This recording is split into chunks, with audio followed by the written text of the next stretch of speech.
Hi, everyone, and welcome to what we are launching Yes. and naming In Bed with the Fitness Industry. What? Ooh. I love it. Saucy. I am joined today by my dear friend and contributor and collaborator and best business support I've ever had, Jessica Maurer.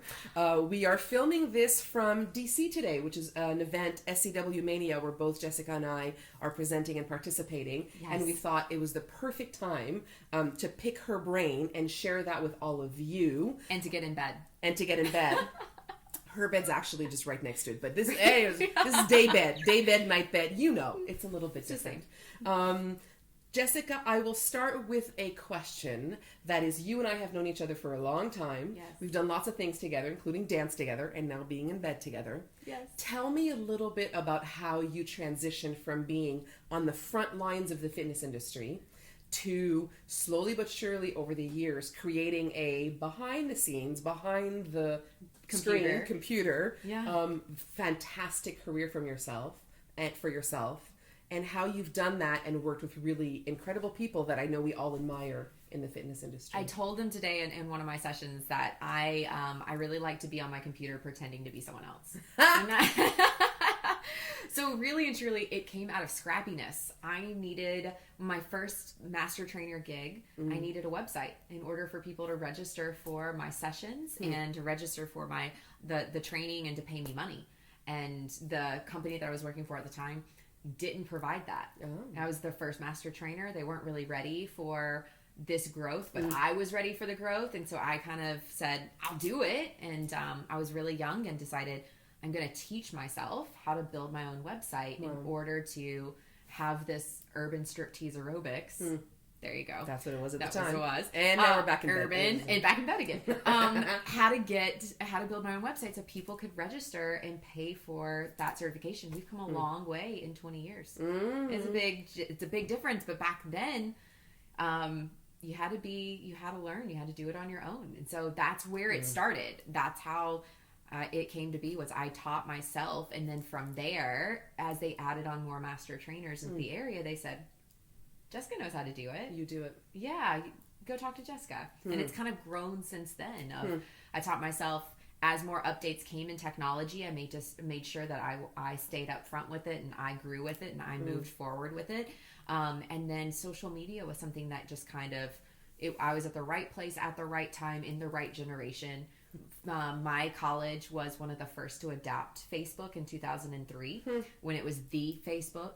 Yeah. We were the Book of Faces. The Book of Faces. And we were an entertainment college. I went to an entertainment kind of school that was driven by the music industry, which is why Facebook kind of gravitated towards us. So I got my hands into social media in 2003 when it was first breaking out.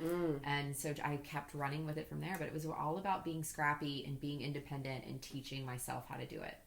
And I think to a certain extent, because at the time, if it might have been then and you needed to figure it out, it wasn't maybe as overwhelming as where it is now in terms of that. But that's still all digital. Getting comfortable with digital, which you now coach other people to do. Yes. No matter where they are. And I think most people I speak to in the fitness industry are like, where I'm really good is like, give me a client, give me a class, give me a program, give me something. I'm fine there. All of this other stuff kind of scares me, no matter what age they are. All this other stuff kind of scares me because I don't have expertise in marketing and digital marketing and social media and all the other stuff that goes along with it, and technology for that matter. So let me put you in the heart and mind and soul of a personal trainer or fitness instructor that is still of the like, well, I'm on Facebook, but I don't do the marketing for my business. This is you say words like SEO and those acronyms, and I'm like, I have no idea where you are. Give me step 1 and step 2 for those of us that are listening, or those of you that are listening that are at that place in your careers. Step 1 is self-awareness.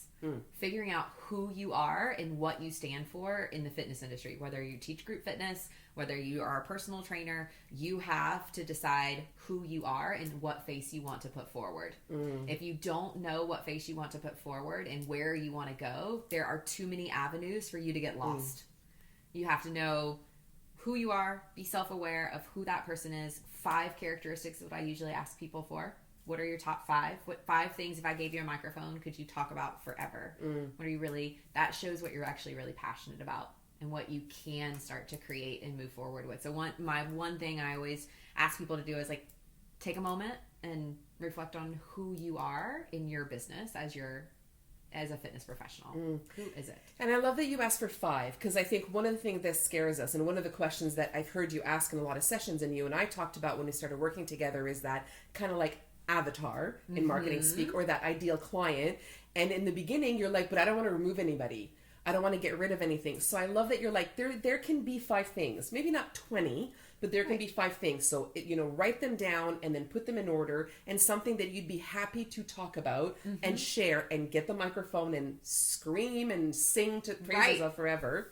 And there can be 5 things of that. Probably not 20. So it's not like, and I work with older adults, and I do basket weaving courses, and I do, pre-postnatal, and I do that. But I'll also take clients like this, because it's hard for people to have the image if you're trying to be all things to all people. And then there's too many roads, there's too many avenues. You get lost, they get lost, they don't and know you how get to paralyzed, find you. and then it just doesn't happen. And then it seems so overwhelming. Oh my God, I have to do everything all at once. And I have to talk to everyone all at once. Okay. So knowing your self-awareness will lead to your limitations. Knowing what you need to limit, what you're not passionate about, what you don't want to work with, who you don't want to work with. Well, that might be easier for some people. Yeah. It might be like, what do you not want to work with versus who do you want to work with? And that will shape your clientele of like, who are you actually trying to speak to, who are you actually trying to attract? Because that's all technology is about attraction. It is how you are using the magnet to bring clients towards you. Like that's, I think, what another way to flip its head on what technology is we use technology as a magnet to bring people towards us. And the stronger your magnet is, the more you're going to bring the right people to you, and the less you're going to have those hard conversations of, I'm a really good yoga teacher, but I'm terrible at meditations. Well, don't put it out into the world that you want to do that. That's your wheelhouse. Yeah, exactly. And you'll magnet, and you'll bring people towards you that you need and that you want to work with. And if anything else, so if you're specializing like that, if anything else, if a couple of years later you're like, I want to diversify in something, thanks to the magnet, you've built the trust. I think. Exactly. Which might mean that when you go into something else, they trust that if you're doing it, it's because you're really good at it. And I'm going to bring versus trying to spray everywhere there. Interesting. And the thing I like to say in sessions is, you're not super target. You cannot offer everything to everyone. You can't make everyone happy. Girl, we could do 17 minutes on. We could just go into that for a bit when it comes to that. Yeah, you're not going to make everyone happy, and that's okay. So that's the person who is starting off. What about people who are like, yeah, I've got like a Facebook page, I've got a pro page, I'm on Instagram, I'm doing stuff, I'm just not I'm not sure if I'm doing the right things to sell, because you still hear this, sell on social media. Yes, so that's the big thing. Tell us what you can't think. Sell on social media. That is the big takeaway, I think, is like social media is awareness. It's bringing awareness to what you are the expert in. It's bringing awareness to your magnet, but it is not a place you can sell. You have to get people off of social media into your website, which is where you actually do the selling, because that's where you take money. It's rare that you're going to read a Facebook post and say, here's my credit card. There's no trust and credibility on just a Facebook post. So in order to build trust and credibility for them to become your customer, in order to prove your expertise, you need to get them off of social media into your website. Social media builds the awareness. Sell to them on your website. And you need a bunch of different avenues for people to get to you, because people digest fitness in different ways. How so? And so I might be at 2 a.m. in the morning up breastfeeding my child, being like, you know what I really need? I really need someone in my life that's going to encourage me to be healthier. And I'm going to start scrolling on Facebook, and I'm going to start looking at profiles. I'm going to start looking at posts. I'm going to start seeing what other people are liking and doing. And at 2 a.m. you're asleep. And you're sleeping. Yes. And I'm up scrolling at 2 a.m. trying to figure out who my guru is. So you need to have your profile set up and your social media set up in a way that when I stumble across you at 2 a.m. in the morning, I can learn something from you. And I can know that, I'm starting to build trust in you. Then I need to be able to go to your website and get a little taste of you. Just a little video snippet of you, whether it's a vlog or a blog or an email download that gives me a little bit more of your personality, but you're still sleeping. And I'm still up at 2 a.m. So I love everything you're talking about. It's a similar type of ideology of where I was before, because as somebody who everything came from being with me. Yes, before I started launching other programs, thanks to your help and guidance and support. Everything was me. So whether I was presenting at conferences or teaching classes or doing master trainings or doing anything else, there was me when I was there in person. And I'm like, nothing beats live, Nathalie. Nothing does. that. Nothing. So what do I do with that? And you taught me 3 R's that were an opportunity to use what I already had and not feel like I now have to spend the next 6 months developing content that are this many characters and this photos and the graphics, and it's so much. So please, can you share that with Reduce, reuse, recycle. Yes. Reduce, reuse, and recycle. recycle. So gone are the days where you can create something one time and throw it away. Gone. You can't do it anymore. It's bad for the earth. It's bad for our health. We can't do it. Mental health included. Mental health included. Absolutely. And so you have to be able to say, I am going to write a blog that's going to be 5 tips to a better night's sleep. But I'm going to use all 5 of those tips on my social media. So that I'm going to use tip number 1 in month 1, tip number 2 is in month 2, 3, 4, and 5, and all of them refer back to that blog I just used. And it's all about creating and then reusing it. And maybe those 5 tips, after you put them all on social media, become a download. For somebody to be able to go to your website and download in exchange for giving your email. Here's my email address.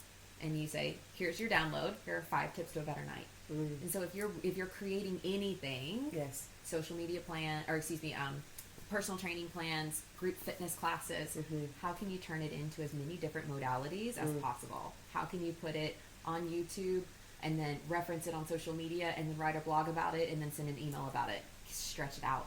Stretch it. And I can hear the objections of people listening, because I've had them and I've heard them, which is but I've shared it before. No one knows. No one knows.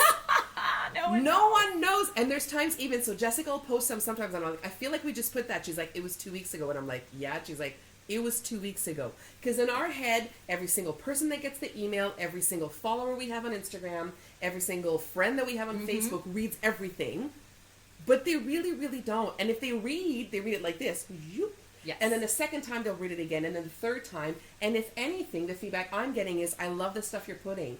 It's consistent. It helps me. You're speaking to me. And I'm like, that is literally the same thing. She just took it from an interview I did, whatever, turned it into a question with a quiz. And all of a sudden, to people, it looks like brand new content.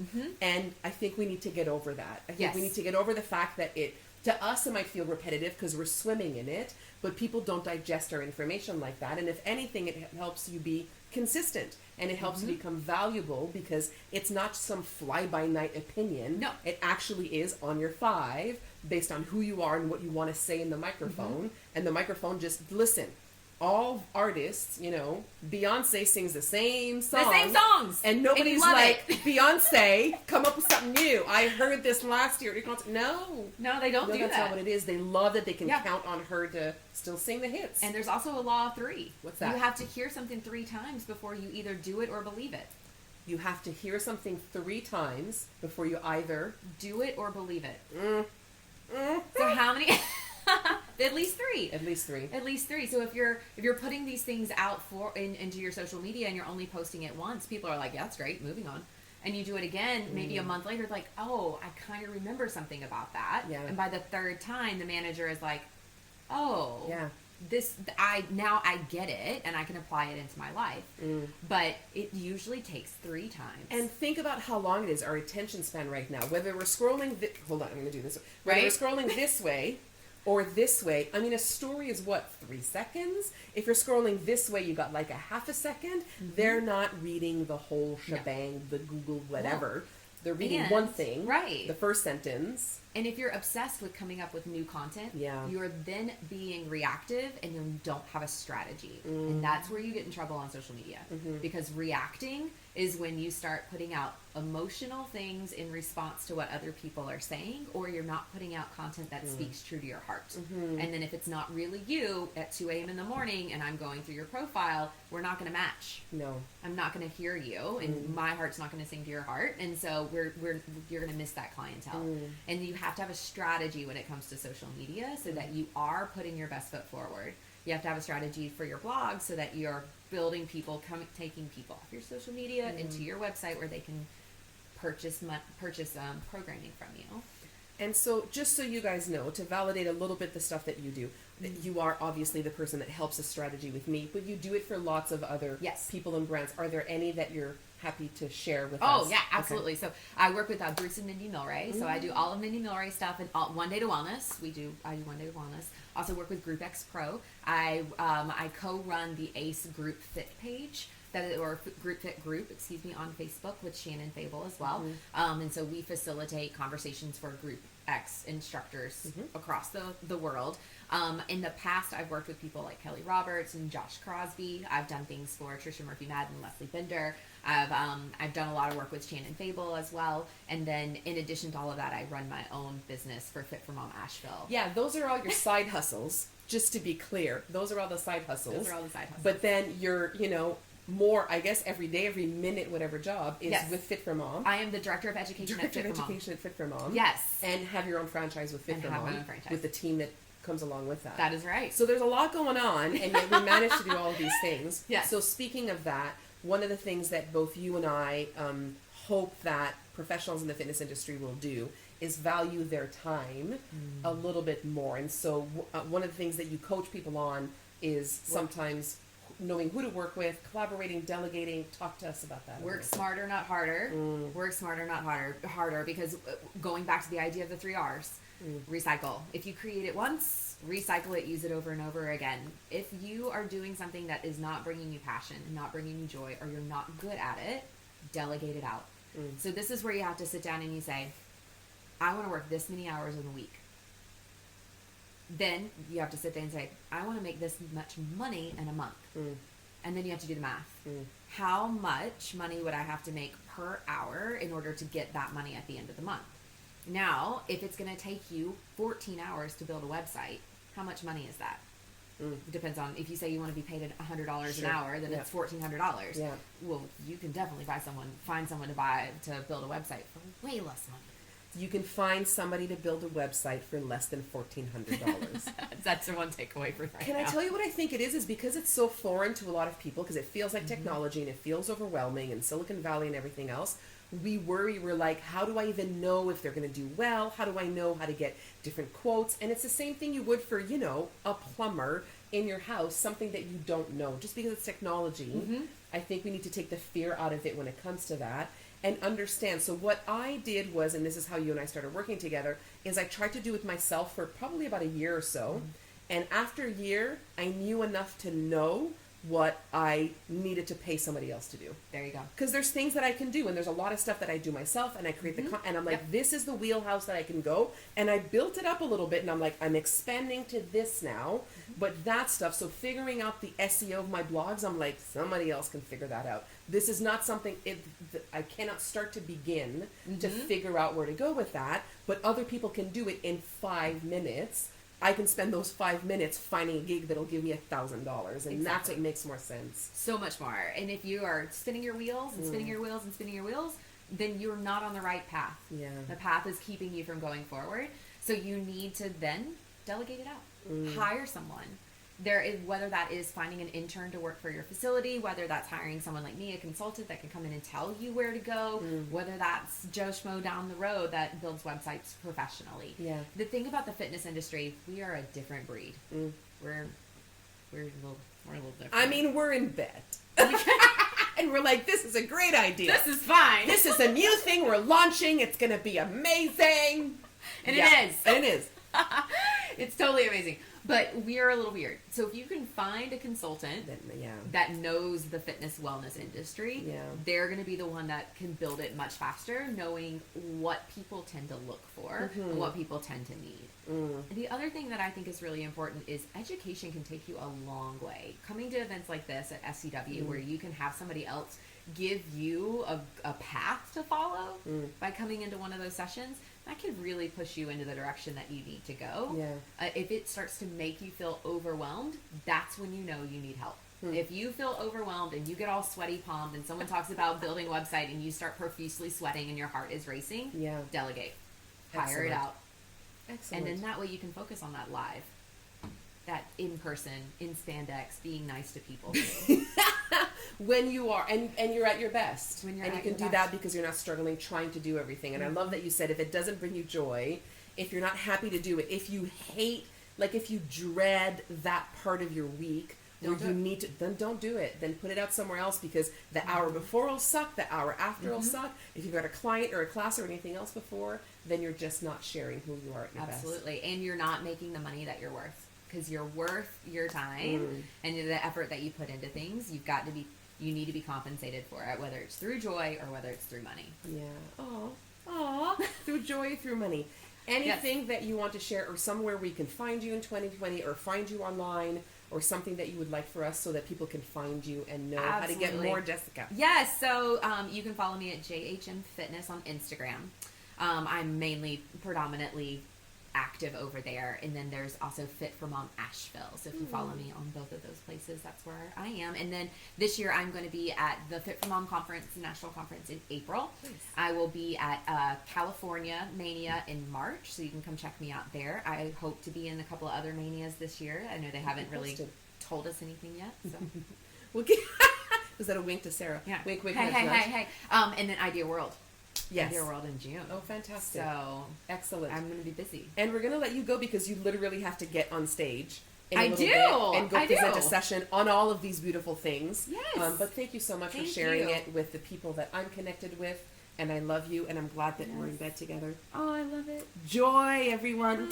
Thank you, so everybody. Much. Bye.